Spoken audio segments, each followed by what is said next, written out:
I think it's recording Yeah. now. I've got it. Yeah, I've got it. Yeah, okay. Thank you so much. Thank you so much. So Okay. my name is Rosina Mart. For those of you who don't know me, has never met me, we have been fortunate to meet for the last 9 years. This is our 9th year of meeting for Philosophy Born of Struggle, Philosophy Born of Massacres. We started this research group at the University of Kwazulu-Natal, where I still currently work. And as a response to what was not only, but one of the very important impetus around the Marikana massacre of 2012, many of our friends were shocked and outraged around the world because they thought they were watching a documentary. It became more and more apparent that what people see around the world, much like what people are witnessing on a day-to-day basis. People are watching the onslaught of young children running around the streets of Kiev, bombarded, killed, murdered, massacred by the Russian government. Starting Philosophy Born of Struggle was something that was important, not only because we were already so far past the 1994 date when the first government that came to power in South Africa was democratically elected. Many of us choose not to call it a democracy because democracy does not only mean one person, one vote. Democracy also means the freedom to say, to think, to speak, to exist on the basis of what you decide is freedom, not what somebody else decides for you. So the Marikana massacre opened up the possibility for many of us to get together to look at work that has been done in the area. And one of the people we looked to was Professor Leonard Harris, who works at Purdue University, who 2 years before I had met face-to-face. I'm going to read you a small snippet of what he says for those who did not get the poster, but also as a way in to look at the many facets of massacre and why it is important for us to use our voices, to use our agency, but not only to treat this particular aspect of our day-to-day lives now, where we see bombing and killing and murders, and we either take a step back and get together and talk about things, but very few venture to take action. Professor Harris, in his book, Philosophy Born of Struggle, says, philosophy does not begin with high-caste leisurely men seeking eternal truths for their own sake, nor with anonymous reasonable beings behind a veil of ignorance, working autonomously in a cooperative venture for mutual advantage. Philosophy begins with a full range of human experiences, including genocide, slavery, exploitation, misery, degradation, cognitive dissonance, cynicism. This philosophy, born of struggle, should help people assess their situation and facilitate the mitigation of struggles and misery, the actual experiences of surviving human populations.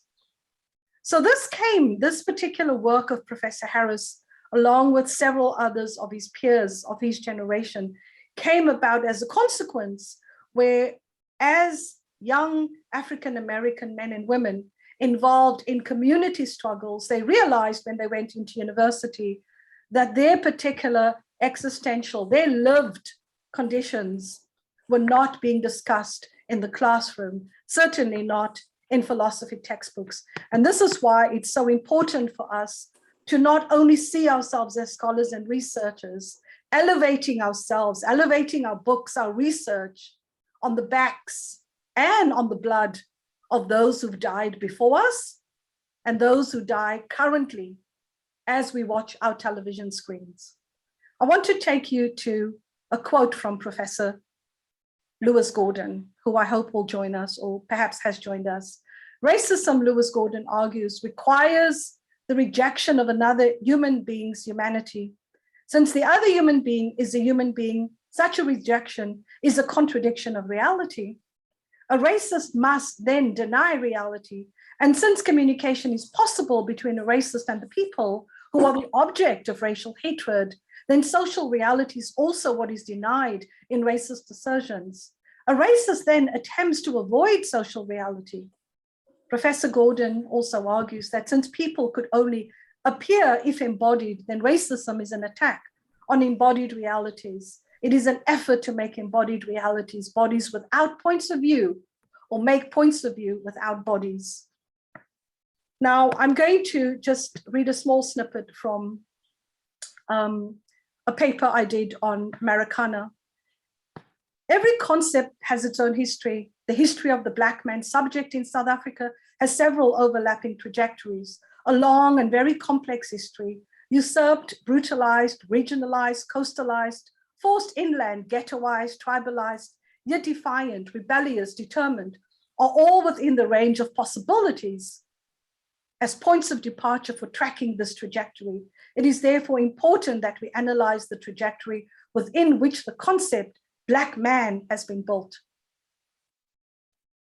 populated. To fight for the rights of the Black man subject means to understand and to deconstruct the history of that subject. As such, the deconstruction of the subject is at the center of the fight for the rights of that subject. Now, many of you around the world has also seen last year what took place in South Africa. Today, we are fortunate to have speakers from Namibia. We are fortunate to have speakers, researchers, activists, social justice workers from India. We are also fortunate to have speakers, revolutionaries, researchers, activists from South Africa. We're going to start with Namibia. It took a long time for South Africans to recognize the importance of Namibian history. I was not surprised when I joined the university in 2011 to hear from students that they had no idea that there was a Holocaust on our continent that started in 1902 and fully took its force from 1904. That what we understood about the European Holocaust had already and firstly happened in Africa, perpetrated by the Second Reich of Germany. So it is with great pleasure and honor that we have Seema Leipert, who is joining us today. Please mute for those of you who have not muted. It's a great honor for us to have Seema Leipert. I have asked all the participants and also the speakers to introduce themselves. I'm going to make a very short introduction of Seema, and I'm going to make sure that Seema introduces herself further. If you just stay with me. Seema Leipert is the great granddaughter of Katrina Frederick, who survived Shark Island. Her grandmother, Hannah Isaac, near Frederick, was born through rape of a German settler to whom Katrina was rented out as a slave. Seema serves as an advisor on genocide matters at the request of Haupt Isaac, who is the lead campaigner on genocide on behalf of the Nama Traditional Leaders Association. By profession, Seema is a human rights activist in the development practicing area, and we ask Seema to join us now. And thank you, Seema, for taking the time and sharing not only your social justice work, the history of your people, but also the history of your ancestry. We are very, very honored. Please go ahead, Seema.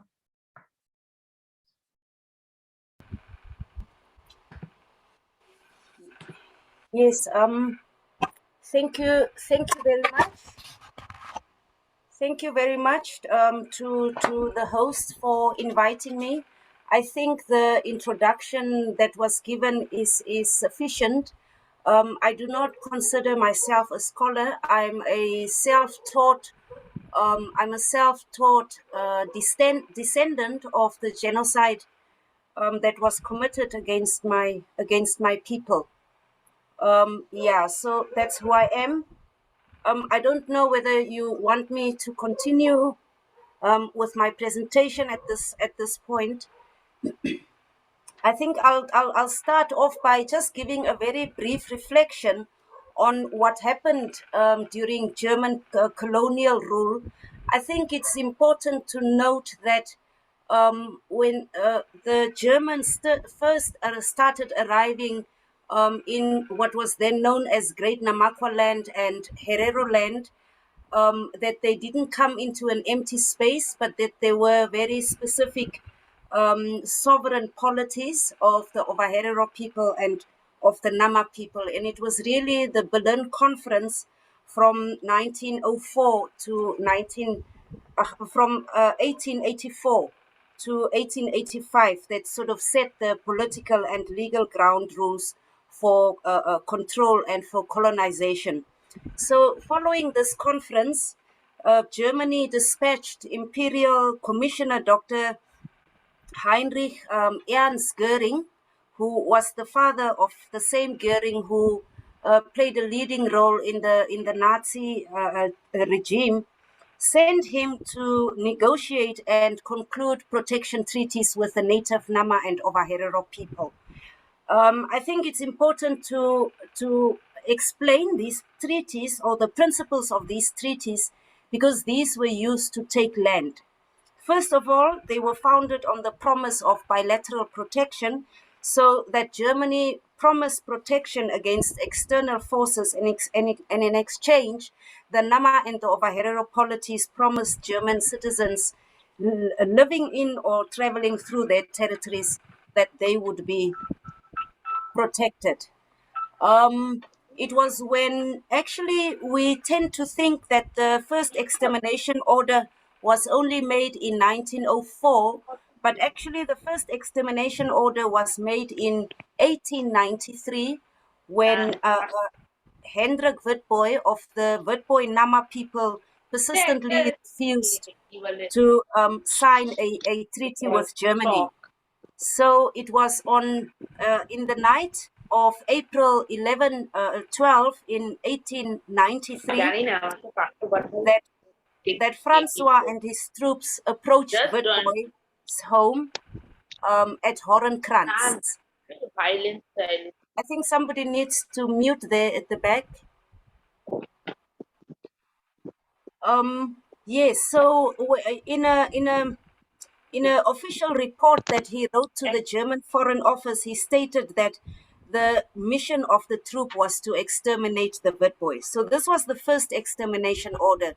The second one followed when Germany replaced Francois with Governor Theodore Leutwein in around 1893, because he was rather, but later when he became rather frustrated with Leutwein's tactics of divide and conquer, he sent in General von Trotta to complete the expropriation through policies of genocide. So yes, so this is when the 1904 extermination order was written, was codified on October 2nd, 1904. The third extermination order was then again issued in April of 1905, and this was done against the Nama people. So that's basically the background to what happened. Obviously, the aftermath of these extermination order was concentration camps for all of Ovaherero and Nama people, and also followed by the confiscation of all land and all property of these two groups. Now, in 1915, with the arrival of the British, when they invaded the territory, and later apartheid South Africa, there was really no time until independence to really address this issue, because the British and the apartheid regime just further entrenched policies and laws that were meant to take away land from the people. And also during this time, really, families and communities were trying to reconstruct their lives. And as a nation, as a Namibian nation, we had to get rid of apartheid rule. So until independence, there was not really much that you could do. It was only after independence that this whole struggle could be taken forward. I think sometimes we are forgetting the real impact of these atrocities that were committed. And this is really the reality of colonialism, that it led to the loss of tribal organization, of culture, of people's names. The concentration and slave labor camps also served as, where places where sexual violence could be institutionalized, a trauma that was never addressed. And also the desecration of people's bodies through functioning public-private market in the business of human remains still continues to have a lasting impact. And really, this whole subjugation left the Ovaherero and Nama people destitute. They left them enslaved. Some of them, many of them, ended up in exile, and their families and culture and wealth and well-being was irreparably harmed. Also, a very important aspect is that the land and property expropriation without compensation was never addressed, and the Nama and Ovaherero people continue to remain in the reserves that were created following this genocide. But most importantly, it is the loss of lives, which has permanently reduced the numbers of the Nama and the Ovaherero people, reducing them really in contemporary Namibia to marginal groups that have become marginal, and who have very little influence, economically speaking and also politically speaking. I think this is probably one of the most glaring impacts that we are seeing here. So I don't know whether I've come to the end of my 10 minutes, but if I still have time, I could continue, but I can also leave the rest to the question and answer time. Okay, thank you, Seema. That's great. Really appreciated. Very important information and history that you shared with us. Thank you, Seema. Yes, we will have a question and answer session at the end. So everybody, we now go to Dr. Lekua. Dr. Cletus Lekua is going to join us, also from Namibia. Dr. Lekua is a historian. He's employed as a senior researcher at the Multidisciplinary Research Services, University of Namibia. His research interest revolves around colonial labor histories, homeland policies, forced removals, and land reforms. He also lectures and works in historiography and the history section at the University of Namibia. Please join us, Cletus. Dr. Lekua. Thank you.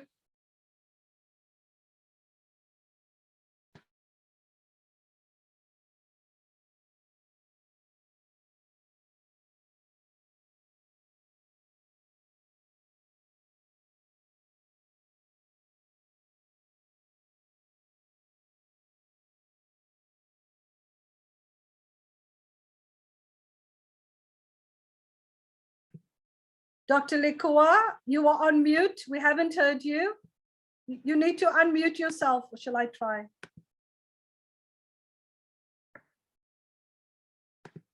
Oh dear, let me just see.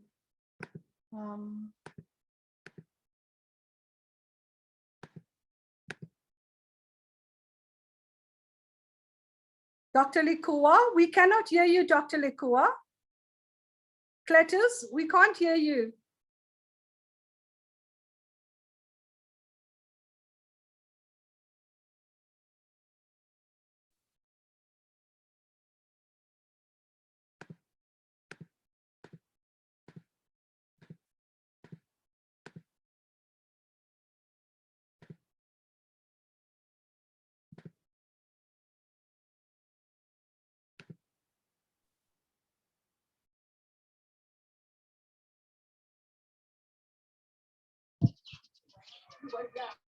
Now, I tried to mute you and unmute you to see if it was on my side, but it wasn't on my side. Please go ahead, Cletus.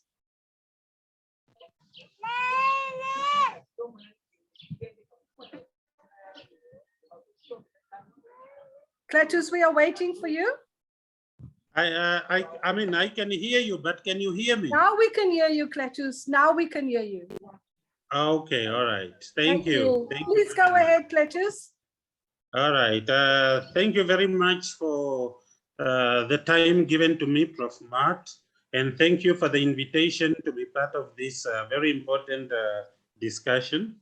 I think my colleague from Namibia, Simal Leipert, has already been able to explain to you the Namibian genocide, especially the 1904-08, and its impact on Namibians. So I think I will just take it up from there. Instead of focusing specifically on the 1904-08 genocide, I will try to generalize about genocides in Namibia during the colonial period, but then later on come specifically to the 1904-08 genocides. For those of you who do not know Namibia, Namibia is actually in the southwestern part of Africa. It's bordering with South Africa, Botswana, Zambia, and also Angola. And Namibia has been colonized. Okay, I can hear background noises from some other colleagues. Maybe they will need to mute. So Namibia is a country. Please mute yourself if you've just joined us. Everybody, if you're Namibia is a country that is Namibia is a country that has been colonized by Germany, starting from 1885 up to 1915 during the First World War, when South Africa occupied Namibia from 1915 to 1919. And then after 1919, the League of Nations gave South Africa, they gave Namibia to South Africa as a Mandate C territory. So that means South Africa has been in control of Namibia from 1915, at least until 21 March 1990. Now, the date 21 March is a very important day for both Namibia and South Africa. While it is a human rights day for South Africa, it is Independence Day for Namibia. 21 March is actually the day when we commemorate or we celebrate the day when South Africa finally decided to hand over Namibia to the Namibians themselves. So for Namibians, 21 March is a day to commemorate our fallen heroes and even our heroines, but most of all, we reflect on colonial human rights atrocities, such as, for example, the colonial massacre of Namibians, like the one that my colleague Leipert have just explained to you. Now, there exist many examples of massacres during both the German and the South African colonial periods in Namibia. And what Sima have explained to you is just one of the many massacres that actually occurred in Namibia during the colonial periods, German and South African colonial periods. Among some of the least known massacre, for example, is that of the Wagdiriku Community Massacre of 1895, which occurred in 1895. And this is a community in the northeastern part of Namibia. But these are massacres that are not so well known. Many massacres during the South African colonial period are locally known, although they are not written. For example, many Namibians know that in the 1960s, they saw South African Defense Force helicopters bombing and looting civilians in search of the so-called SWAPO and UNITA terrorists, especially in the war zone area along the Kavango River in the northeastern part of Namibia. And this led to the death and mass exodus of civilians from the Angolan side of the Kavango into Namibia, Zambia, and Botswana. When we currently speak of colonial genocides in Namibia, we centrally pay focus mainly to the 1904-1908 massacre of the Herero and the Nama communities by the German regimes, and with very marginal or very small limelight given to other colonial atrocities that has occurred during both the German and the South African colonial periods.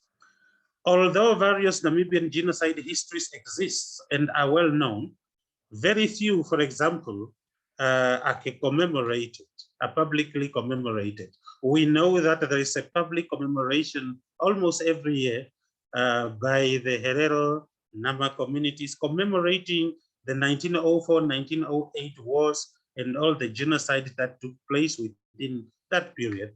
We also know about the Kasinga massacre commemoration of 1978, which we commemorate after independence, commemorating, remembering all Namibians who have fallen as victims during the colonial periods. Now, massacres such as those of the Lagderico-Lishora massacre that I just mentioned, which are the least known, the massacre of 1895, which implicates the British South Africa company agents of Cecil John Rhodes as instigators, have actually received little attention. And it has also at once upon a time been tainted as an African on African massacres. Maybe that is why it is not so much well known, because there has been this room to taint it as African on African massacre, rather than colonial on African massacres. Now, despite the unequal political attention and public commemoration that is given to these colonial genocides, the aftermath of all genocides, they have actually had negative impacts on Namibians. They have resulted in massive death, massive exodus of populations from Namibia into Zambia, Botswana, as was the case, for example, for both the Lagderico massacre of 1895 and then later, of course, the Herero Nama massacres of 1904, 1908, which saw an exodus of this population into neighboring countries. And for the Herero Nama communities, it is already estimated that at least more than 70 to 80% of their population perished within this 1904-08 massacres. So these massacres resulted in massive loss of land, as it was already mentioned by Suna, loss of land amongst the Hereros and the Nama descendants. And the land loss have remained a contentious and a sensitive issue even after independence. And it has become a basis for political formations, such as those by a group that is known as the Landless People's Movement, who have, for example, enjoyed strong support amongst the descendants of the massacred communities. The 1904-08 massacre was also a basis for an increased mistrust of the German missionaries, for example, by communities in northeastern part of Namibia. And these communities in other parts of Namibia, for example, saw the German missionary presence in their areas as actually a pretext for eventual German military presence and land grabbing from Africans. This case, for example, was a very well-known case amongst the Lagderico. King Nyangana of the Lagderico in 1910, for example, explained to one of the first Catholic missionaries in his area, where he, for example, explained that King Nyangana had the opportunity after the unfortunate war, he explained, between the Hereros, Namas, and the Germans, many Herero Nama refugees ended up in the northern part of Namibia.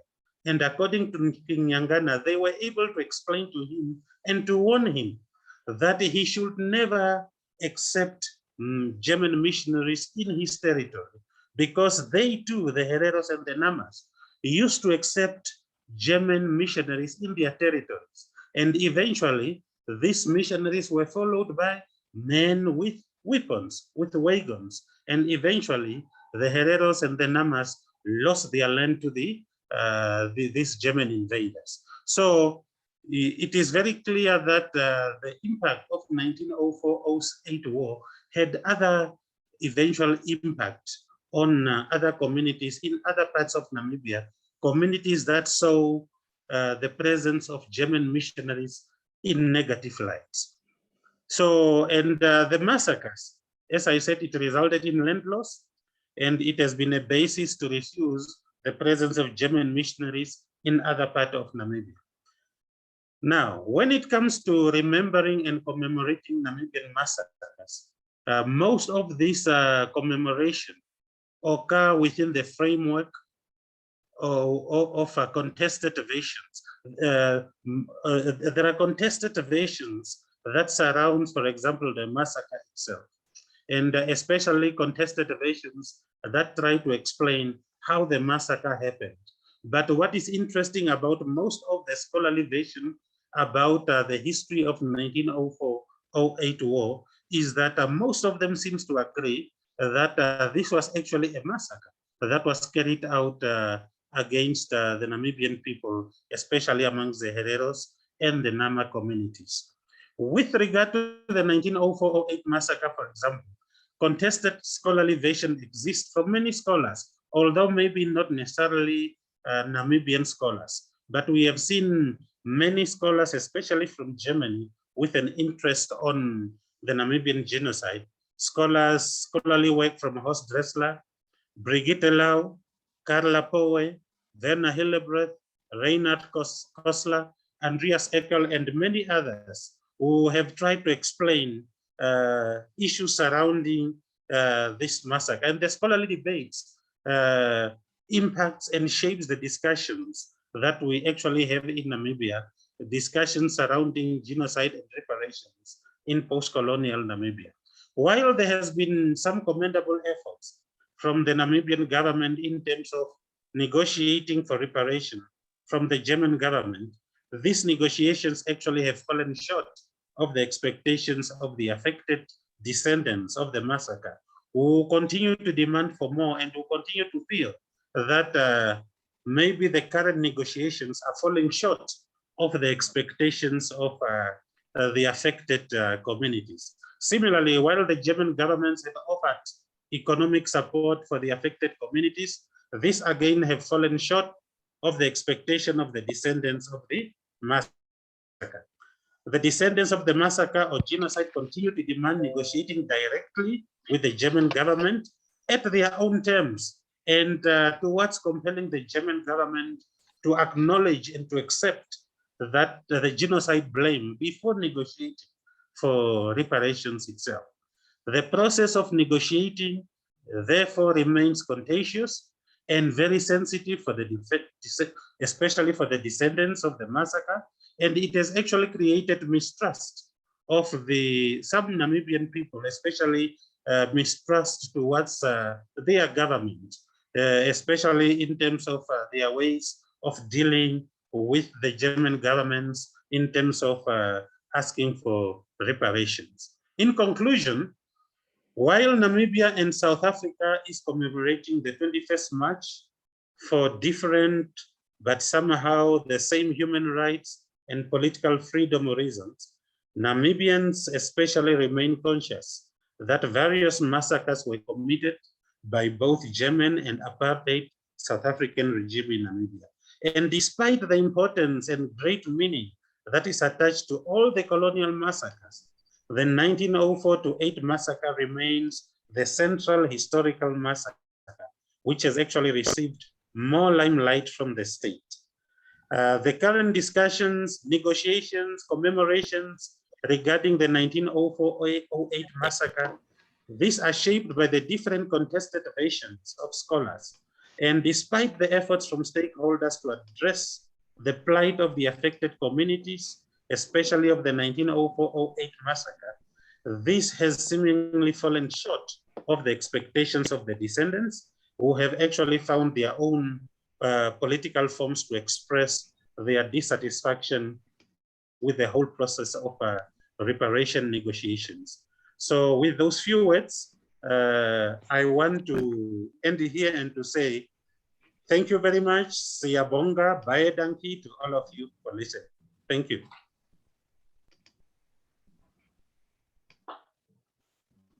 Thank you, Cletus. Thank you so much. Oh, Professor Leonard Harris has joined us. Hello, Leonard. Okay. Hello, Leonard. Thank you for joining us. So just for those people who've just joined us recently, we've had two speakers from Namibia speak on the Namibian genocide, Sima Leipert and Cletus, who's finished his presentation. Okay. Joining us, please make sure that you are on mute. It is very important that we take this time and opportunity. All right, it's not working. During Leonard, just make sure everybody joining us, just make sure that you are on mute for the time choices being. Here. Shut everything down. Bye.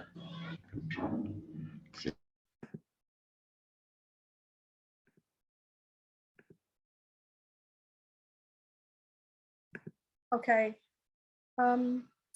It is very important for those of us here who are also teachers and researchers. Look under your country, go to Wikipedia and check for massacres, genocides in your country, in your region.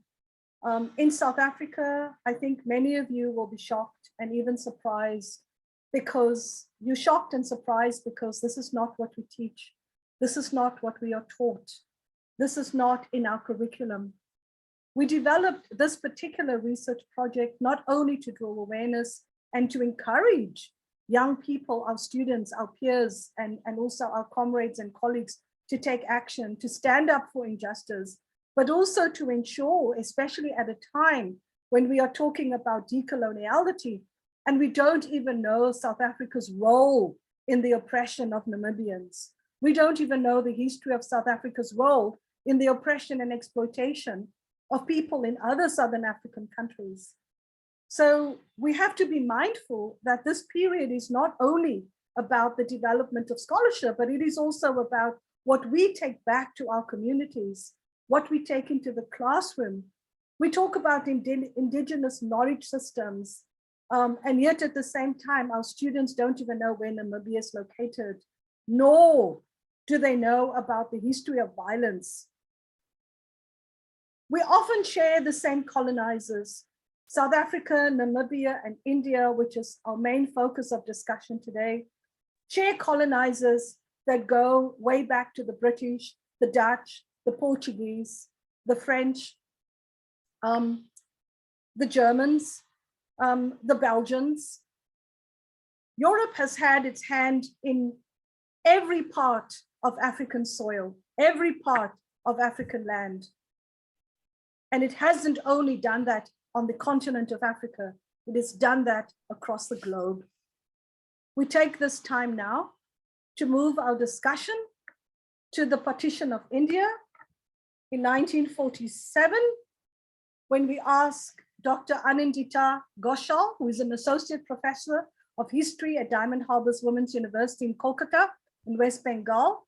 Her area of research includes partition and refugee studies, with special emphasis on Eastern, Northeastern India and Bangladesh.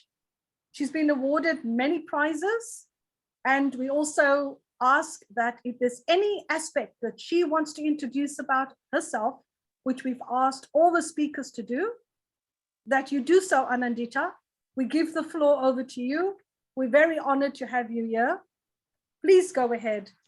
Thank you. Thank you so much, Madam Professor Rosenmart, for providing me with the opportunity to share my research with you all. And to me, it's a very big opportunity, since we don't get like opportunities to share our research with such erudite audience in South Africa. So I have designed my talk in such a way so that I can make sure that you understand things which actually happened in India. And since I work on Bengal borderland, so my focus will be on Bengal, like this part of the borderland, West Bengal and East Bengal. And since I work on Northeast India, so I have actually made this presentation in such a way so that I can explain to you all that what was the situation in Bengal. I just wish to add only one point in introduction so that you get to know about my work. Actually, my first monograph has been published by Routledge. It's a global edition, so probably anyone can buy it or read it. And the second one is an edited volume, which has been published recently by Primus. And the name of that book is Revisiting Partition. So it's on partition. So I have made one PowerPoint presentation. Let me try to share that one with you all. I intentionally put lots of photos so that you can understand that what actually happened during that time. The title of my presentation today is History of the Massacre and Violence related into the partition of 1947.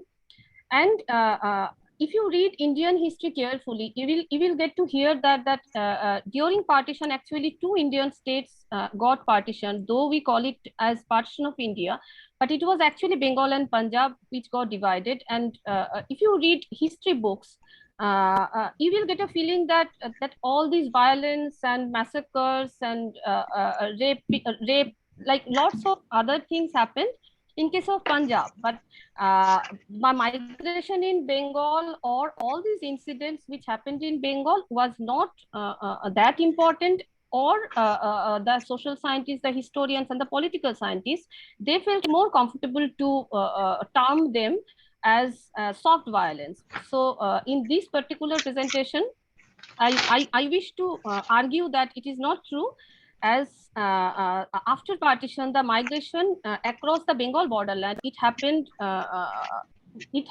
several times in different waves within 30 years. So when we try to write about that, we get a feeling that, okay, Punjab was more violent than Bengal during 1947. But from this presentation, I wish to show to you all that how the politics of violence and how the politics of massacre, it was actually like a continuous process in case of Bengal. So let me start my presentation with 2 very popular imagery.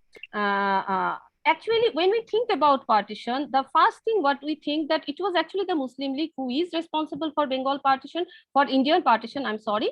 And as they first asked for separate homelands for Muslims, and Indian partition happened in case of like religious minorities, Hindus and Muslims, as you all know. And the second imagery, which is more popular, is this lecture of Pandit Jawaharlal Nehru, when he tried to argue that it is a very famous lecture actually at the stroke of midnight hour to life and freedom. So if you see this photo and if you read that lecture, you will feel like it was a very joyous kind of or celebratory kind of situation during partition. And if you read history books on partition in 1950s, no one actually mentioned this event as partition. They always tried to mention this event as independence, as they thought that it was so glorious that finally they could achieve independence from the colonial rulers. But the thing was not like that. What happened actually during partition and after the partition? So if we look at the migration of the refugees, so it was one of the largest human displacement, in which at least 12 million refugees crossed the border in both directions. So there are lots of debates about the numbers of the refugees, but if everyone, like all the social scientists or political scientists, they agreed that it was at least 12 million. So I have written that. And as I have mentioned, actually Bengal and Punjab, both these states, Indian states, it got divided during partition. So what was the actual scenario just after partition? So the actual scenario was, it was a ceaseless human sufferings caused by the division of the unified Indian territory. So it was actually the scenario. So it was not very joyous or not very like bright kind of thing. And what was the key issue? The key issue was the so-called minorities in the both borderlands in India and Pakistan. They were actually very desperate to become a part of the majority community. They thought that India is the promised land of the Hindus and Pakistan is the promised land of the Muslims. So the religious identity was the key issue, which actually worked in their mind, and they were very, very desperate to migrate and to just to be a part of the other side of the borderland and to be a part of the majoritarian community. But if we read the memoirs, the diaries, the autobiographies of many like eminent people and many people who belong to the masses, or novels or other literary sources apart from primary sources and secondary sources which are available in archives, or secondary sources like books, journal articles, etc. So if we read that carefully, we can get to see that actually from 1930s, from mid 1930s, people started like writing or saying that they actually need a separate homeland for Hindus and Muslims. So from that background, can you please mute someone? So I can't see everybody on the screen. Sorry, Anandita. If you just joined us, please mute. Please mute. Sorry, Rosina, to intervene. I see the name Pastor. Can you please mute yourself? I'm trying to find it. Just go to the list, Rosina. If you just go to the my screen is full here, so I can't move. I have sent messages to. Okay, I have sent messages to everybody. What is the person's name that you're seeing there? It is PAS. Okay, Pastor, you have to. You need to mute, please. Please and also mute. from your side, Rosina, I think you can just click on the mute button. My screen is full. I don't see it. I've written a message to the person. Pastor, please mute. Okay, let's continue. Sorry. So if we read the other kind of sources apart from archival sources or the secondary sources, we can see that actually from mid 1930s people started writing, like the Muslim accounts and the Hindu accounts, they started writing about the fact that they need separate homelands for themselves, so they can't stay together. So it is actually the background of Great Calcutta Killing.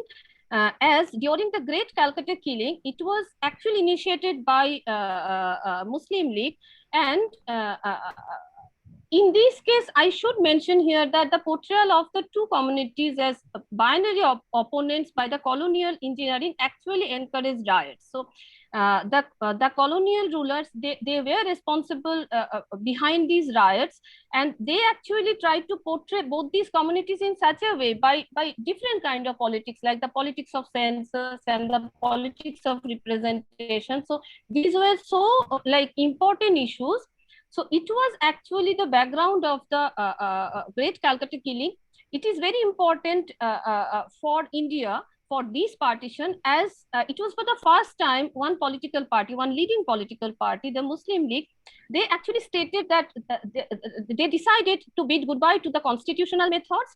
And Jinnah said in an open press conference that I'm not going to discuss ethics. I intentionally put these photos. I know these photos are very disturbing, but I intentionally put these photos that what actually happened during the Great Calcutta Killing. And it was so important as overnight, the transformation was so huge that overnight Kolkata became a horror city. If we read about the history of Calcutta and Dhaka, so it has been a destination for everyone, as because of the urban facilities and lots of other things. It was a hub, but Calcutta became a horror city, and at least these numbers are probably not true, but it is the official account at least 5,000 to 10,000 dead, and some 15,000 they were wounded between only 16 to 19, only between 3 days.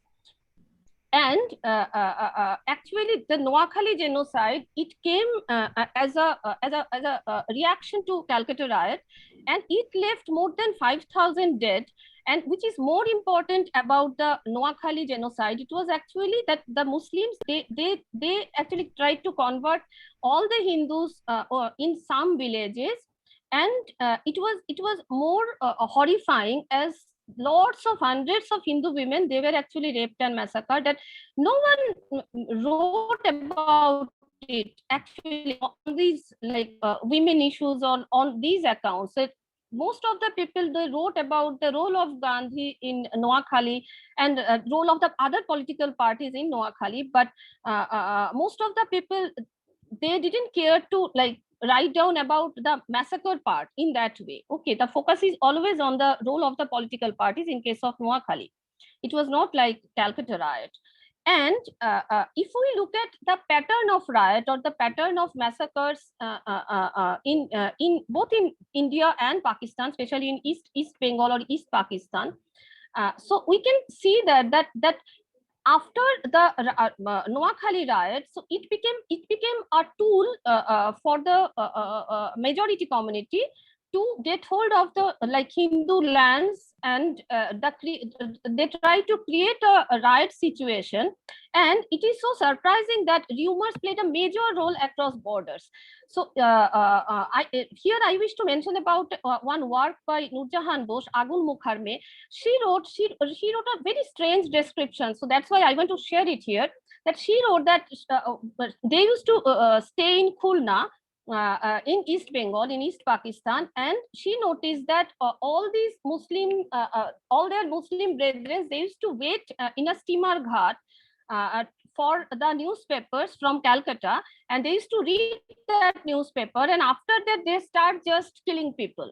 So the nature of violence and the nature of the genocide, the massacre was so different from Calcutta killing, as it was not planned or designed in that way. But if we look at that kind of genocide, so that was probably more dangerous for the normal masses. So they could attack anyone.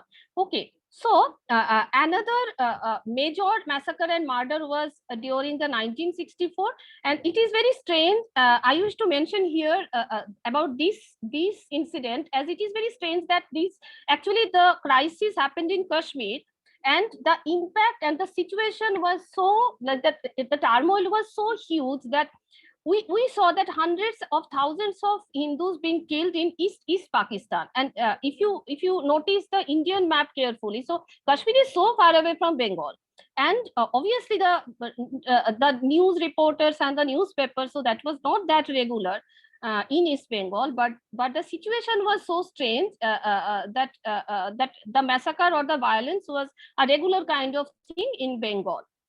And last, I wish to mention here about the genocide of 1971, as officially during 1971, actually no one knows that how many people got killed by the Pakistanis, both Hindus and Muslims. But the important thing is probably it was for the first time it admitted by the historians and other social scientists as genocide. So it was for the first time they used that word genocide in case of 1971.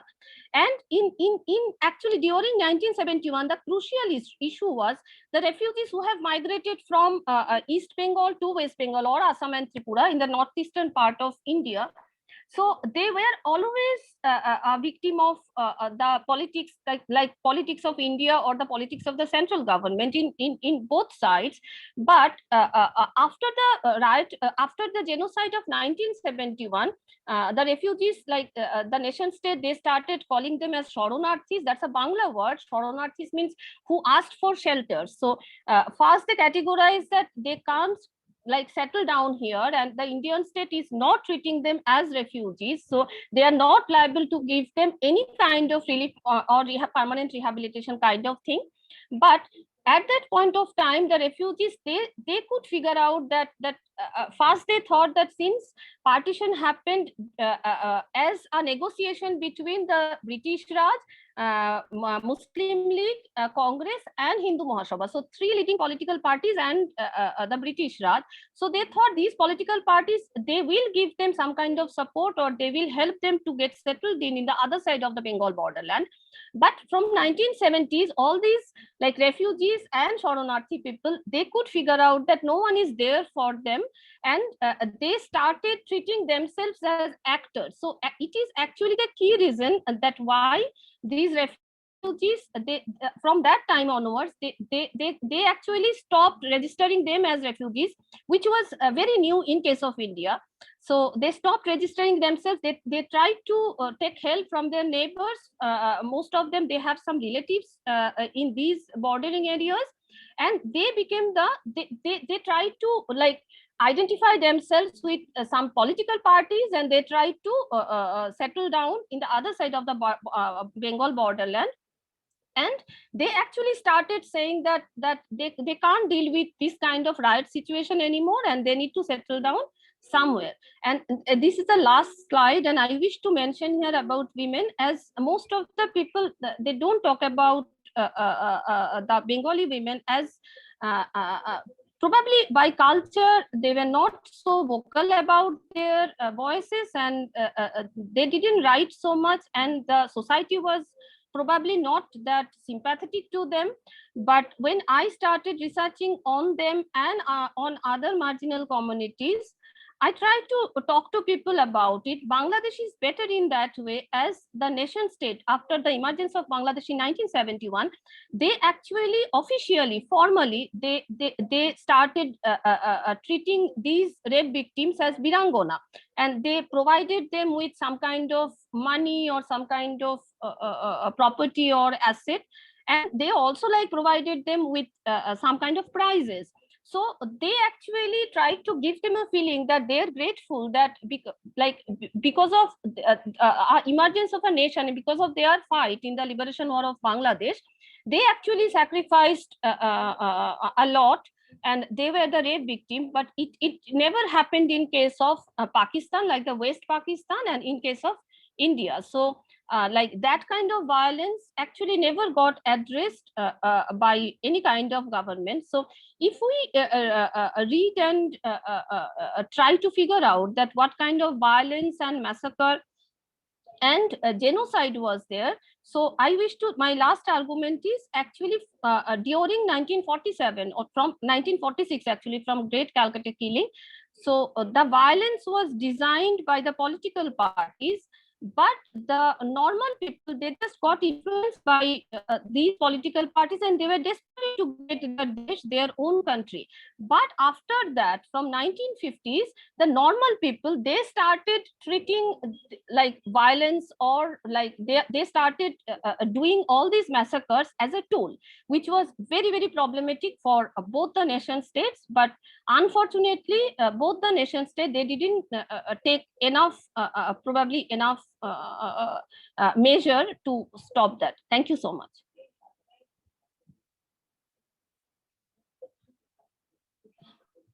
Thank you, Anandita. Thank you very much.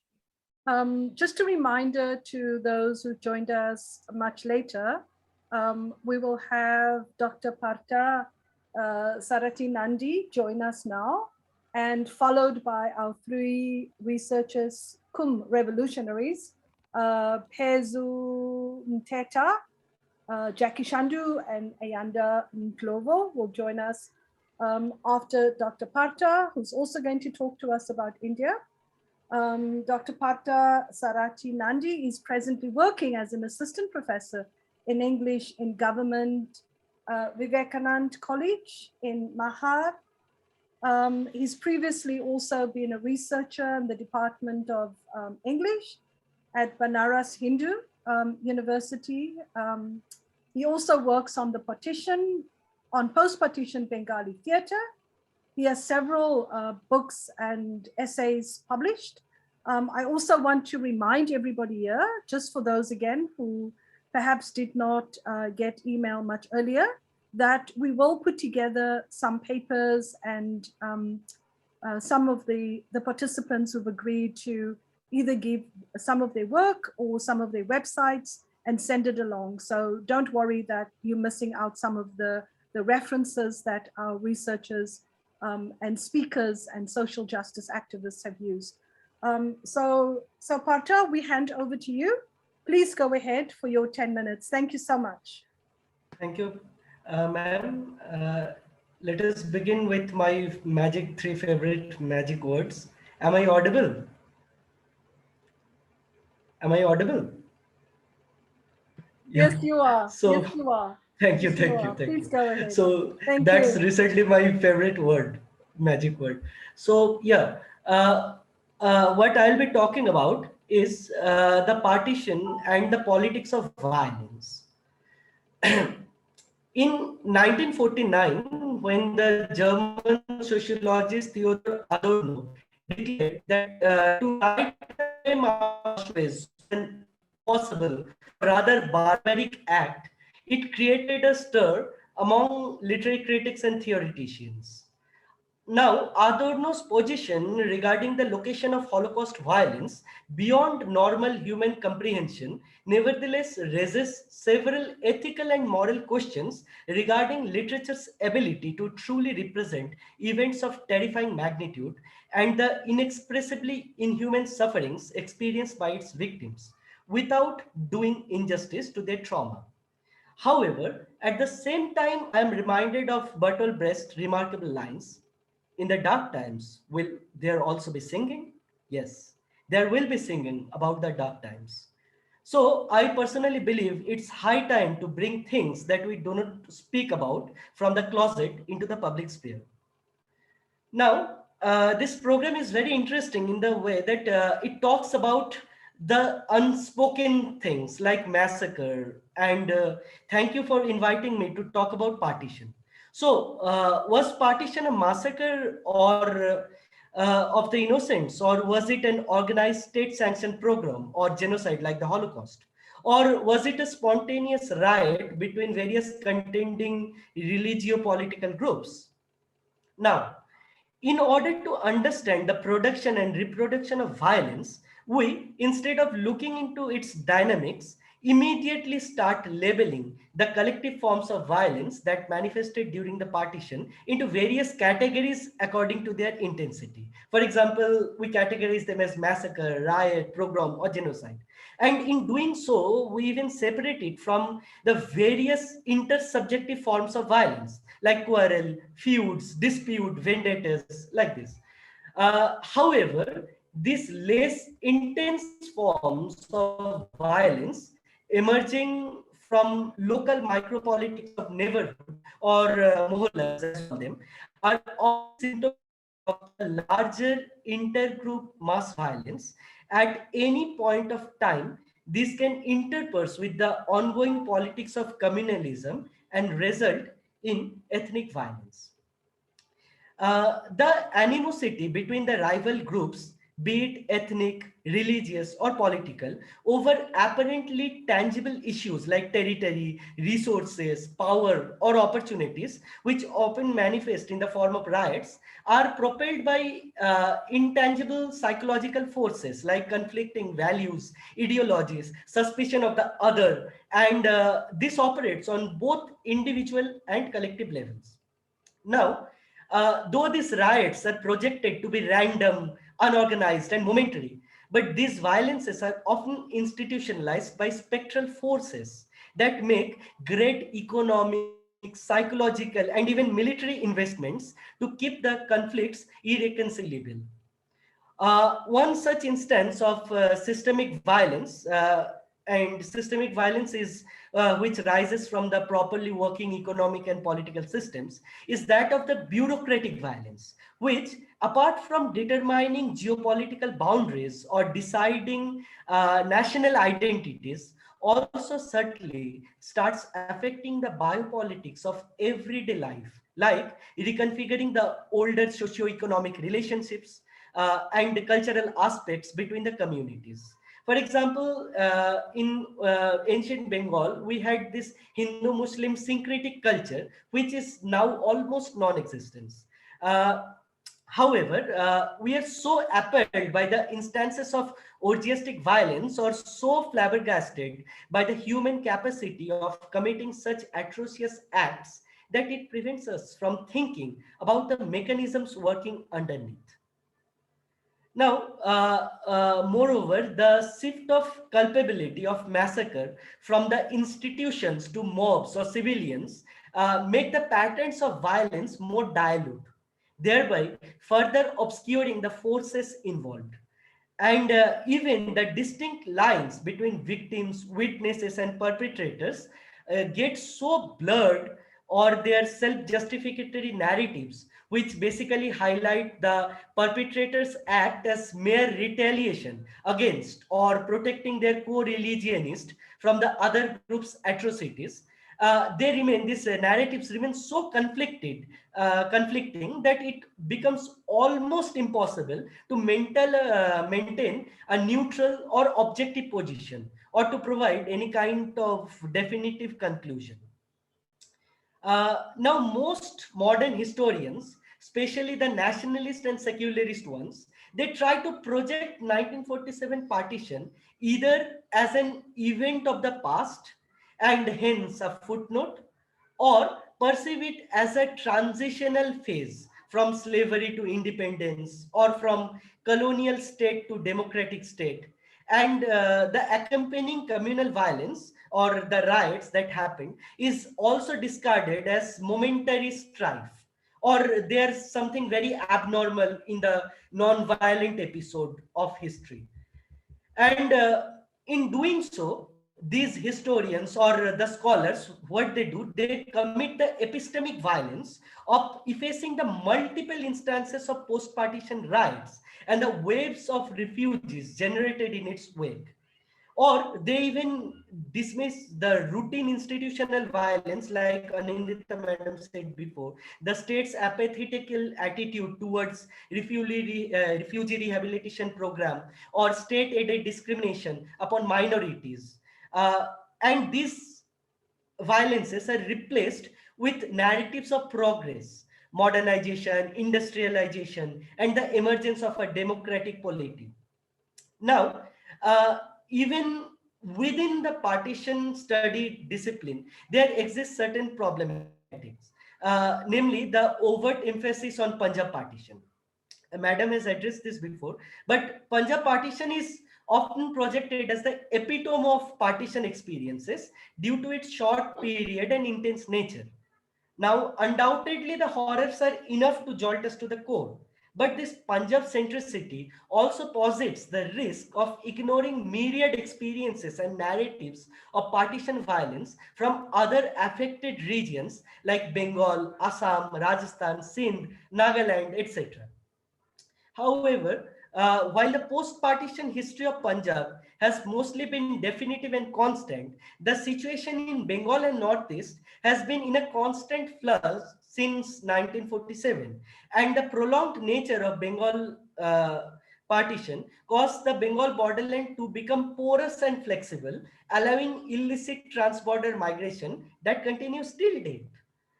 Similarly, immediately after independence, Bengal, and by Bengal I mean both West Bengal and East Bengal or East Pakistan, they witnessed changing forms of violence ranging from intercommunal Hindu-Muslim riots to prolonged intra-communal violence between the East Bengali populace and West Pakistani military regime, to state-sponsored violences like assault by the East Pakistani army on tribal and Dalit peasants, to socio-economic and psychological violence upon the Hindu middle and lower caste Bengalis of East Pakistan. However, such post-partition riots, like the infamous February riots of 1950s, have mostly been omitted from the historiography of modern South Asia. And these things are like partition has been considered as a thing of the past. But the recurring instances of communal violence after partition, for example, the 1984 Hindu-Sikh riots or 1992 Babri Masjid conflict or 2002 Gujarat riots, they prevent partition from becoming an event of the historical past.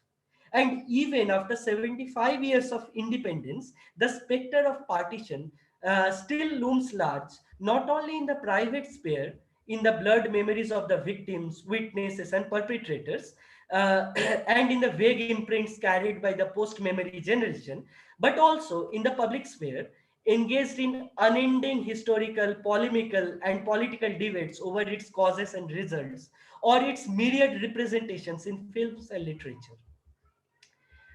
In India, partition clearly failed to provide the required resolution, and the intractable intercommunal conflict becomes a protracted and transgenerational one. Because although the visible forms of violence like arson, mutilation, rape, kidnapping, destruction of property, creation of refugees, and so on, they emerge intermittently during the riots, but the spectral forms of violence are so deeply rooted in the mass psyche that a slight nudge, like a simple forwarded fake WhatsApp news, is enough to disbalance the equilibrium. Even in the absence of any identifiable or visible enemy, the subtle psychological manipulation of fear and anger in the public sphere continues. And basically, this is emphasized by the invisible forces who basically talks about intracommunal solidarity against the ever-looming threat of the other. Moreover, in this digital era, diverse elements of society, ranging from journalists, filmmakers, authors, politicians, scientists, to factory workers, taxi drivers, shopkeepers, they all come within the ambit of this psychological mobilization, and intentionally or unintentionally acts as agents in the propagation of communal violence. And this is happening still now. So it is important for us to keep looking for these subtle forms of violence and remain ever vigilant and suspicion of the narratives propagated. Also, we should keep reassessing our roles instead of choosing to be a perpetual victim by displacing the blame. And by doing all this, we can save ourselves from being a complicit to the propagation of violence, because perpetrators too cannot sometimes escape the burden of guilt and trauma. So Thank that you. was my presentation. Thank you, Pata. Thank you very much. We will now be joined by Phezu Nteta. Phezu is an activist, scholar, and political sociology author who studied at UKZN at Howard College. And he's going to be joining us now to talk about the events surrounding the Phoenix massacre in Durban last year. Please join us, and Phezu, and also everybody else. Just make sure, I'm checking to see, but just make sure that you are muted. Thank you, Phezu. Thank you, Prof. Yes, I think the introduction you've just done is sufficient for me. Yes, I will talk about the Phoenix massacre, but I also want to emphasize that if the name Phoenix massacre is because that area on its own was symbolic because of the number of people who died there. But the massacre was not necessarily a Phoenix thing. I think those who know South Africa and its history, they will know about apartheid geography, which means how we were classified in terms of nationalities. So you will find that apartheid grouped the Indian community separately, the African natives separately, the so-called colored separately, and whites separately. So what happened then was that in a very systematic way during the unrest started around July 8th. Well, it coincided with the arrest of the former president, Jacob Zuma, but the unrest was mainly targeting economic hubs, whether they were shopping malls, factories, and so on, but they were targeting those economic hubs. So Excuse me, in- Pezu. Either Yes. turn off your video because we cannot see you.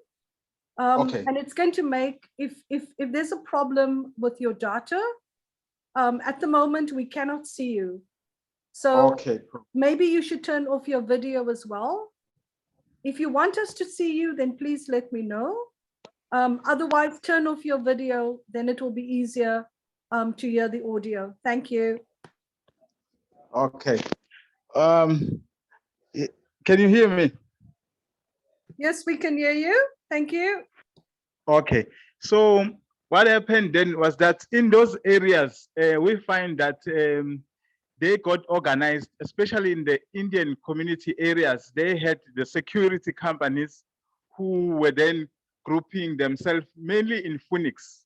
We had 3 or 4 companies who were fully armed.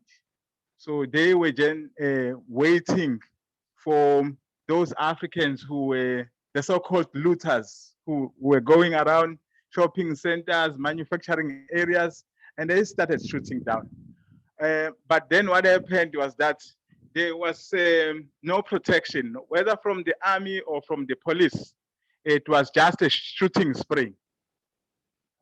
And for us, that is when we decided as activists that no, something must be done to raise awareness, because many people were not aware that how serious was this and the number of people who were dying during that week, because that carried on for 5 days. It was happening in different areas, Phoenix, Verulam, Chatsworth, all the Indian areas.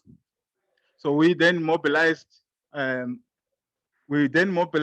organizations, civic organizations, political parties. Because even the mainstream political parties were afraid to enter into that space. So then we entered into that space, we mobilized, we organized a march just to raise awareness around the killings.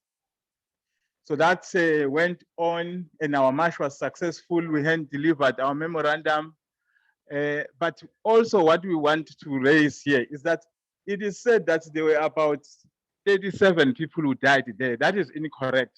That number excludes even the number of foreign nationals, the Tanzanians, the Zimbabweans who were killed there. The number that is recorded is a number of South Africans who could be traced, but a lot of people, especially refugees, who are undocumented, died during that period. So the number easily around Durban could be around 150 to 200. Because we were on the ground, we went to visiting mutualities, we visited even the areas where this occurred. But what is to take from that experience was that, you know, if people are organized, it is easy for them to defend themselves, because after that, the killing stopped after we had organized our march, and the government realized that no, something has to be done. And so far, about 100 of people have been incarcerated. We believe that the number is still not enough. The number could be more. Yeah, so I will want to share that experience. I think Comrade Jackie, if I'm also leaving other important facts, he would also add. Thank you. Thanks, Pezu. We are now joined by Jackie Shandu.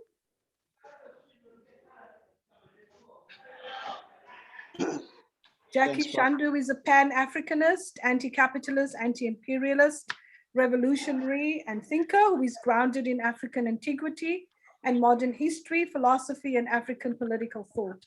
So Jackie Shandu is with us here. You are free to, like all the other presenters, also add anything else you would like to say about your bio, but please share with us your experience, particularly when it comes to the Phoenix Massacre. Jackie, please go ahead. Thanks, Prof. And warm greetings to all the participants in this particular conference. I assume that I am indeed audible. Can I get confirmation? Yes, Jackie, we can hear you. You can speak up a little bit. It would help. Thanks, Prof. Thank you. Well, I think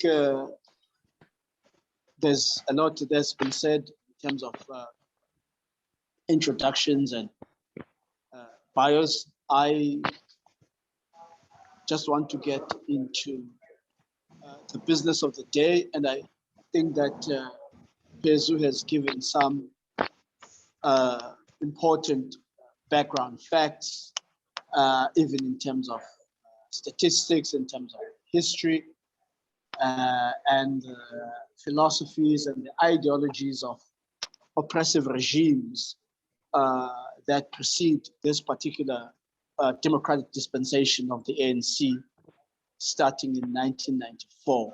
I have much interest in terms of the theoretical and sort of philosophical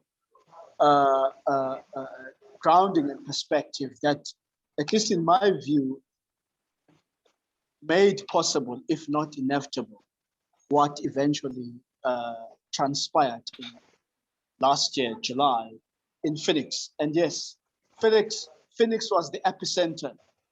That is why we made a conscious decision to name the massacre the Phoenix Massacre, but it was not limited to Phoenix. There were so many other areas that were affected. And the interesting thing is that all those areas were areas where, in terms of race, racist geography and race classifications of the oppressive regime, those were mainly Indian communities, such as Tongat, Verulam, Sydenham, Overport, and as far as Pietermaritzburg, I forget the name of that particular community. So what is strange in some way about last year's massacre is that throughout it was perpetrated by Indians against Africans in South Africa. Bit of historical statistics, bit of history and statistics, of course, is that more than 90%, 98% of Indians in South Africa are in the country as a result of the 1860 move by British colonial settlers to bring Indians into South Africa from India, because at the time both South Africa and India are colonies of Britain, for the establishment of the sugar industry and planting of sugar cane, primarily here in KZN, in Durban and surrounding areas. Of course, before that, far much earlier, there had been bits and pieces of people who identify as Indian being brought into the country, especially via the Cape, because of that particular project of oppression that was going on, particularly in the Cape, which is long before the creation of South Africa as a nation state, as it happened later on in 1910. Just for interest purposes, of course, Indians in South Africa have the largest concentration, or the largest Indian community outside India is in South Africa, in particular in Durban. But in terms of the numbers of the last census, Indians in South Africa to date constitute less than 3% of total population as a race group, compared to, for example, nearly 90% of the African majority, with the white racial minority also sitting somewhere between 8 and 9%. The interesting question then becomes, what gives the Indian racial minority of foreign descent the boldness, the confidence to visit upon the overwhelming majority of native descent, indigenous people? What gives them the boldness and the confidence to sort of visit upon such a senseless, unprovoked, and unnecessary massacre? For me, that is one of the. There's some noise, Prof. Actually, there's nobody else. The noise isn't coming from anybody here. I've just checked there. Everybody is muted. So I don't know where it's coming from. Every single person on here is muted. Okay. I've checked every single person. Please make sure your mic is properly installed because it's been scratchy on your side for quite some time. Right. Thanks. Sure. So one of the biggest lessons, of course, is that almost similar to the Palestinian question or reality, is that there is some background noise, and it's not from my side. One of the lessons is that victims can easily and do indeed become perpetrators of more or less the same kind of injustices, the same kind of violence, racist violence that in the past they themselves have been subjected to. So it's very interesting sitting here listening to scholars and activists from India basically outlining the history of invasion, the history of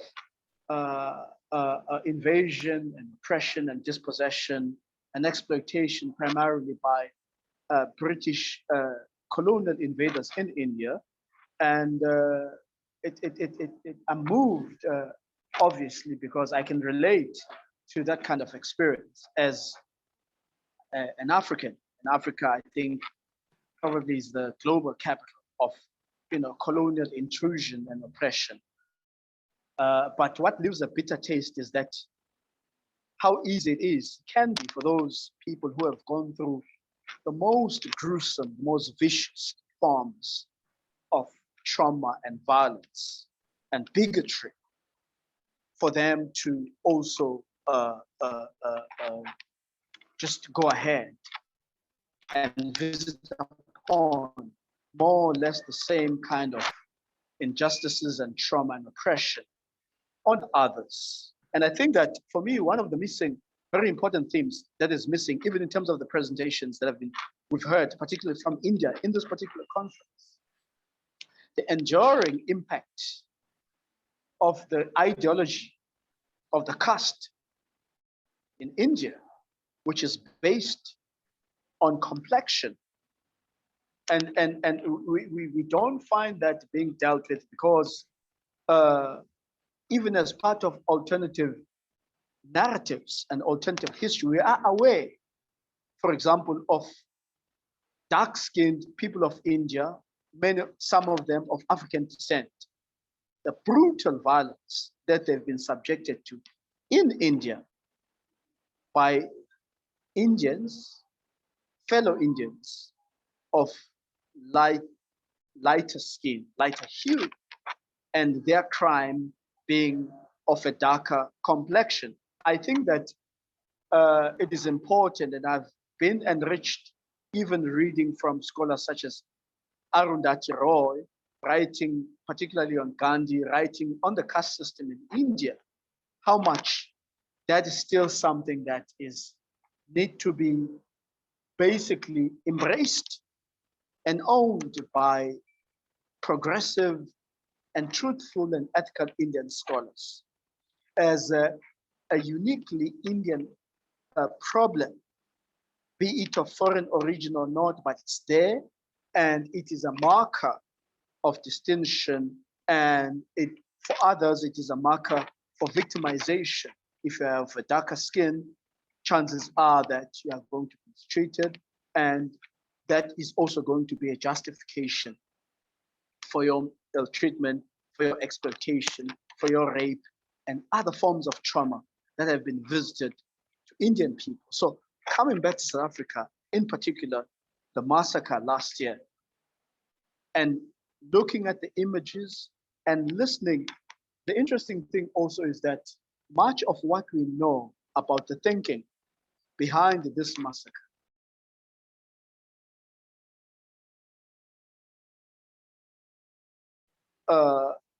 recorded themselves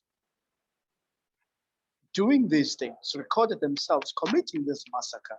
And part of what we have in terms of the visuals and the audio are these notions of race and how Africans, because of their dark skin, belong right at the bottom in terms of the supposed hierarchy of the human race, and how by being dark-skinned and being African constitute an antithesis to civilization.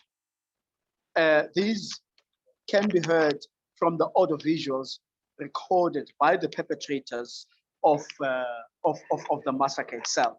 Secondly, it's interesting that there are more white people in South Africa than there are Indians. There are more white communities in South Africa than there are Indian communities. But throughout the country, there was not a single white community where whites decided to organize themselves as white and visit upon Africans this kind of unprovoked violence. This was uniquely in Indian areas. So there's no way to sort of misread or misinterpret or not understand what was going on here. I think that that is the understudy of the South African historiography. Perhaps we are now basically bearing the fruit of feeling the consequences of not actually paying sufficient attention to the Indian question in South Africa, in a sense that Indians have always, in terms of their arrangements with the British colonial settlers and oppressors who brought them here, have always had a special arrangement which made them believe, and they've played that out, that they were far superior to Africans. And Indians, by and large, have not tried to see and relate with Africans as equals and as peoples of fellow peoples of the third world who have been common victims of racist aggression and invasion from the global north, Western Europe in particular. Instead, it seems to me that Indians coming from India to South Africa, as I wrap up, Prof. Mart, have been very content to occupy the position promised to them by the British colonial settlers and oppressors who brought them here, that they would not be subjected to the same kind of treatment that the raw natives or Kafirs, as we were referred to them, would be. And in conclusion, that explains the Gandhi philosophy, which never tired to link or draw out the parallel or the convergence of the white project with the Indians as people who belong to the same Aryan stock and who are in a more or less one and the same mission here, to civilize the primitive and the raw Kafir who remains the antithesis to civilization, as it were. I'll stop there. Thanks, bro.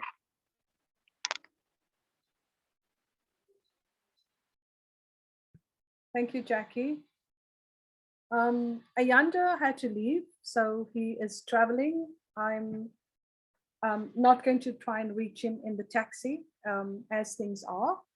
I'm rather going to ask that we take this opportunity to reflect and think about the contributions made here today, and also to take some questions. You can put your hand up, and I'm happy to facilitate the questions. And also, if there are other concerns or other contributions people would like to make, it could be a comment, it doesn't have to be a question. Please let me know. I'm also checking the inbox here. part of the difficulty with doing a 4 o'clock session is that people, by the time it's close to 6 o'clock, they have to leave.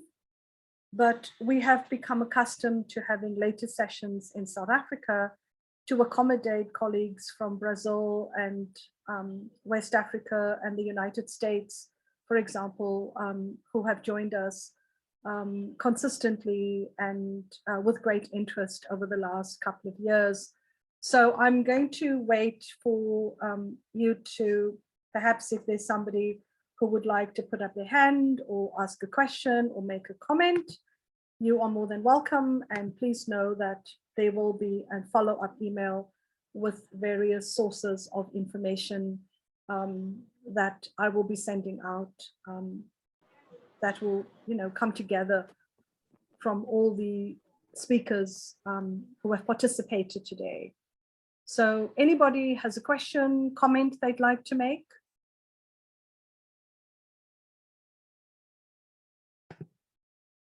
I'm not sure if Ayanda can join us. Ayanda, I'm going to try and see if we can reach you. I know you had to leave. I'm not sure. Ayanda, can you hear us? Yes, Prof, I'm here. Can you hear me, Prof? Please go ahead. We don't have a lot of time. I realized that you had to leave. Please go ahead, Ayanda. I don't know if you can hear me very well because here there's some noise here going on. Can you hear me? Yes, we can. Go ahead. Yeah, I can't even hear. Oh God.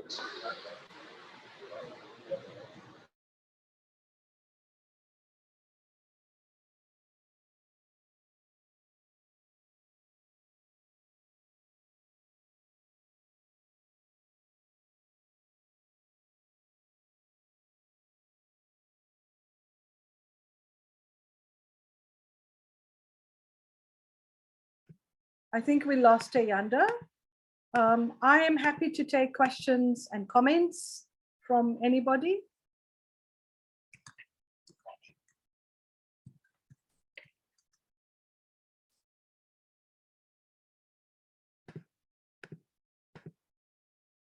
Cheyenne, if there's a question anybody would like to ask, please go ahead. I think we lost Ayanda. He's on his way home. I think he's in the taxi.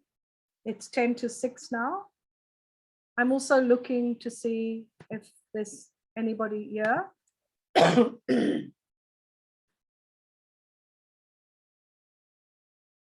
Rosanna. Go ahead, Zetu. Hello. Yes, thank you. Hi, Rosanna. Hello. Yeah, I just want to thank colleagues and researchers that have shared so much similarities between South Africa and other countries across the globe. My question would be, how do we hold those who are in power accountable for these gross atrocities that have been leveled against humanity? We, I suppose, cannot allow this to continue unchallenged. And as society, I strongly believe that we have a responsibility. Like, for instance, post-democratic era in South Africa, we've had like 4 massacres, and we have never seen a single person of authority being brought to book.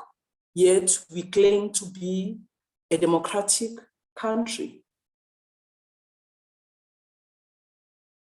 Yes, Zetu. I'm going to look for hands and wait for hands to go up. I'm going to just offer some input. This question is very interesting and very important. We've had this kind of discussion in the past, so there are different layers to this question. The one layer is the fact that we have to make a concerted effort in our respective communities of learning, our respective communities of where we reside, where we come from, where we live, where we work, to also ensure that information is circulated, that knowledge is available to all of us about what is happening in the world that we live in. So that's the one layer. The second part is also that I think so few people around the globe actually know the living conditions of Black South Africans. For example, I know that for many people, the fact that students or researchers are in taxis, or that people travel 2 hours to come to university, or that there could be noise in the background, that's because all our students would have to take taxis and buses to go and sit in a cafe, which Jackie has done, and I'm not sure about Pezu and Ayanda as well, because those kinds of resources don't exist in the home. When it comes to holding accountable our governments, the regimes, the countries like Britain, like France, like Germany, like Italy, like Spain, like Belgium, like the Dutch, it is not too late for us to do that. We can take action on many, many different ways, at many, many different levels. And I think when we get together in however many groups of research or protest or pavement politics that we have, those are the places that we discuss. And this is not to say that this platform isn't. I think it's important that we look broadly and widely. I do see a hand up, so I'm going to go to that person. I'm trying to see where it is. Okay, I'm inviting that person. Please go ahead. Please go ahead. It's my hand that was up, Prof. I hope I'm audible. Yeah, go ahead, Jackie. You have to speak a little louder. Yes. No, the notion of accountability, I find it intriguing, especially with Africans in general, but Black South Africans in particular, because it is always invoked, especially towards holding politicians, native politicians in particular, accountable. But we don't have the same appetite for, as you alluded to earlier on, the real criminals, and who have also made this sort of era of corruption possible or inevitable.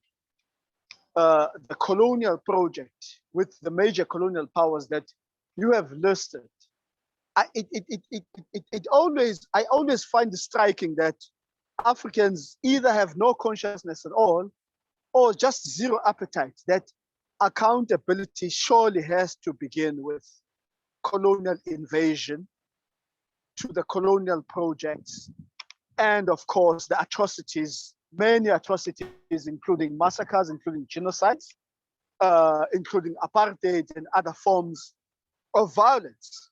But seemingly, the average educated, university educated African today, his or her conception or imagination of accountability is that Black politicians in charge are the ones who are the greatest authors of the misfortune and all the wrongs that are going on, and that if you do something with them in the form of punishment, you would have gone a long way to somehow change the situation, in particular the material conditions of the people.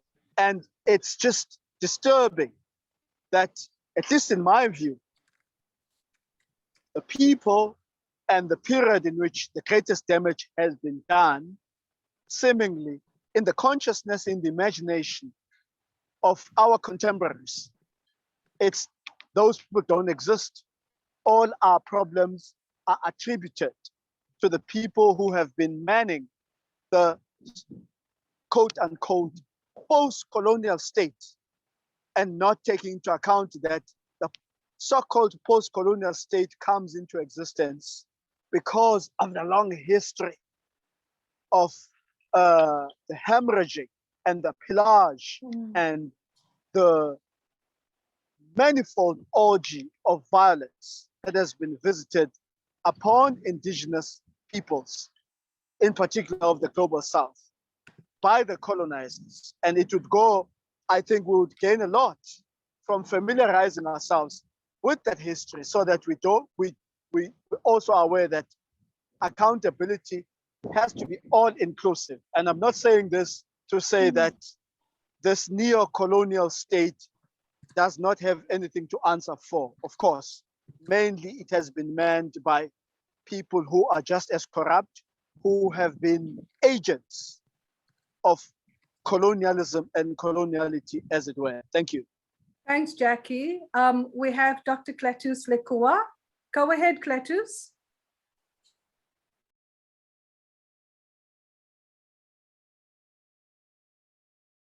Go ahead, Cletus.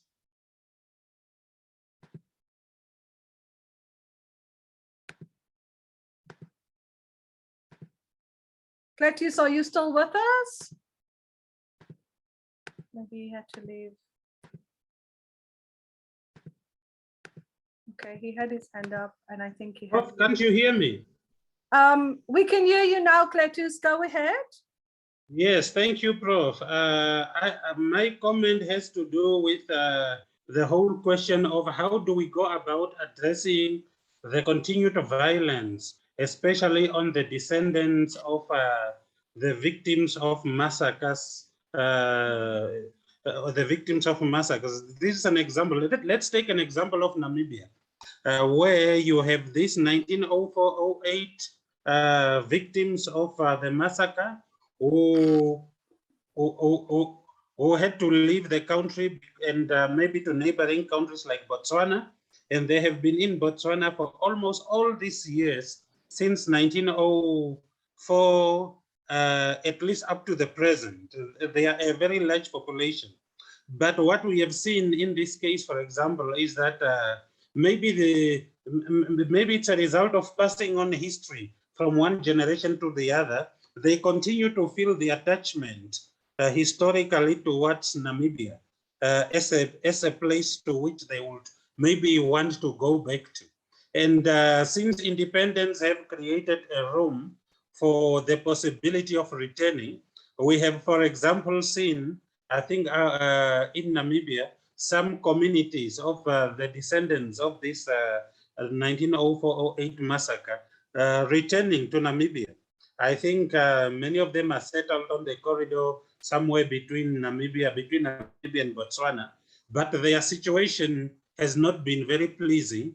And what they expected, for example, I think maybe it is not what they expected, their living conditions. So they seem to still be facing a lot of challenges. So now I'm thinking that maybe there is that continued violence for the victims of or the descendants of these massacres, especially also in terms of acceptance within the new areas where they find themselves. Within, for example, Botswana itself, where maybe some communities, I'm just thinking in Botswana, could be thinking or could be looking at these descendants, not necessarily as part of Botswana, but they will always want to see them as outsiders who came as a result of war. And so that acceptance becomes a problem, and it can always lead to new forms of violence.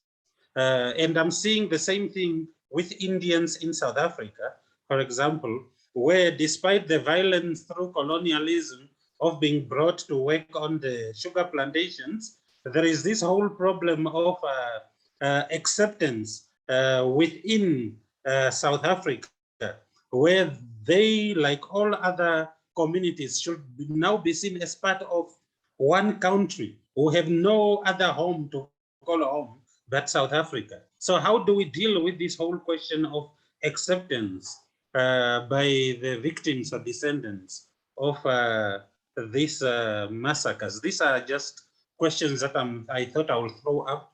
You don't need to give comments, but I think we need to start thinking about the continued violence on most of the descendants of the massacre victims. Thank you. Thank you, everybody. If there are any other questions, please feel free to ask them. We have come to 6 o'clock. I will be looking to check and see if there are people with their hands up. I just want to say that doing this kind of work at this level also means that we recognize that we haven't come to the end of a road or the road. We've come to different moments of learning. We've come to different moments of understanding and sometimes learning for the first time about some of the nuances of massacres and violence and how also people who are oppressed, exploited, abused often can continue that pattern in a different location, in different circumstances. What makes us human also is the complexity and the many layers with which we fight inner violence and we fight, aspects of our coloniality in South Africa, as we've seen in so many communities. And the question of ethical and moral responsibility seems to be one that has been placed on our door more than it is placed on anywhere else in the world. And I think it's important as we continue to recognize that any form of action that we take or any form of approach that we take in looking at how do we combat violence, and I think Zetu's question is how do we hold people accountable, has to also merge and meet with other ethical questions. How do we stop violence? How do we live in a society where we don't reproduce the same violence that we are critical of, that we've suffered through? I will make the readings available from those who've participated. I will also put together some of the readings of people who were not able to join us here today. For those of you who know the work of Professor Leonard Harris, I will, for those of you who don't, I will also send that to you. Professor Harris always has this way of leading us out of the conference, out of the symposium. And so we asked Professor Harris again today, totally unannounced, can you please lead us? Can you please lead us again once more out of our symposium? Oh, yes. Can you hear me? Yes, we can hear you. It was a great program. I've learned a great deal from all of you, from Bengal to South Africa and the rest. So congratulations. I hope we stay in communication. But let me give you a word of the philosophy of reform. Our concessions yet from our earnest claims have been born of struggle. That struggle might be a moral one, that struggle might be a physical one, but there must be a struggle. Power concedes nothing without demand. It never did, and it never will. Aluta continua. Aluta, aluta. Thank you, Professor Harris. Thank you, everybody, for your contribution, your participation, your insight, for sharing your knowledge and your experience. I shall be in touch shortly again. For those who also have papers or websites or blogs they'd like to share, please send them in to me. I will disseminate and distribute as much as I can. Thank you for taking the time in joining us, and we wish you well. Bye-bye, everybody. Thanks, everybody. Bye-bye. Thank you, Prof. Bye, everybody. Bye-bye. Thank you, everyone. Thank you. Bye-bye. Bye.